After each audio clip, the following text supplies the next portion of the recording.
Bonjour et bienvenue sur Allo Finance pour faire un point sur les comptes semestriels d'Air Liquide. Air Liquide qui s'adjuge 1,54% à 97,43 € après avoir publié un chiffre d'affaires pour son premier semestre 2011 de 3,11 milliards d'euros et a par ailleurs confirmé ses objectifs annuels. Au premier semestre, le leader mondial de gaz industriel a enregistré une hausse de 9,2% en données publiées et de 8,3% en comparable, et ce en glissement annuel pour atteindre donc 7,11 millions d'euros. Le résultat opérationnel courant a dans le même temps grimpé de 9,9% pour s'établir à 1,19 milliard d'euros.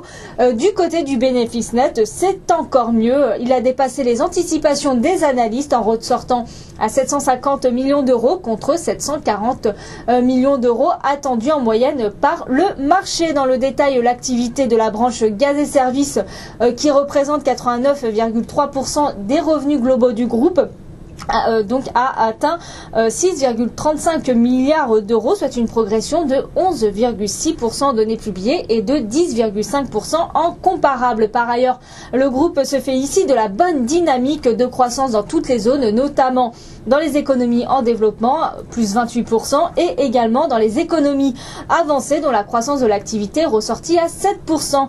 La situation bilancielle du groupe s'améliore avec une dette nette qui ressort en deçà de son niveau de l'année précédente à 5,58 milliards d'euros, et par ailleurs, le ratio dette sur fonds propres recule à 62,5 contre 68% un an auparavant. Et pour le président d'Air Liquide, ces résultats reflètent la bonne orientation de ces marchés ainsi que la capacité du groupe à assurer une performance opérationnelle solide malgré un environnement perturbé, notamment par les événements au Japon et au Moyen-Orient.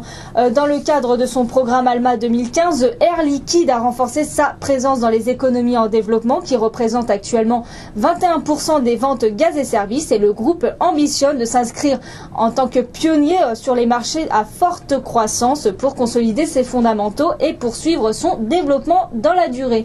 En marge de cette publication semestrielle, le groupe Air Liquide réitère sa capacité à poursuivre en 2011 la croissance régulière de son résultat net et confirme ainsi ses prévisions antérieures. Pour rappel, le leader mondial des gaz industriels avait dégagé en 2010 un résultat net de 1,4 milliard d'euros, déjà en hausse de 14% en glissement annuel. Au regard de cette publication, nous restons positifs sur le titre Air Liquide. Nous apprécions l'aspect défensif de cette valeur. C'est une valeur de portefeuille ou de bon père de famille qui devrait réaliser donc selon son plan 2015 une croissance annuelle comprise entre 8 et 10% par an, soutenue notamment par l'industriel marchand et de bonnes perspectives dans les émergents.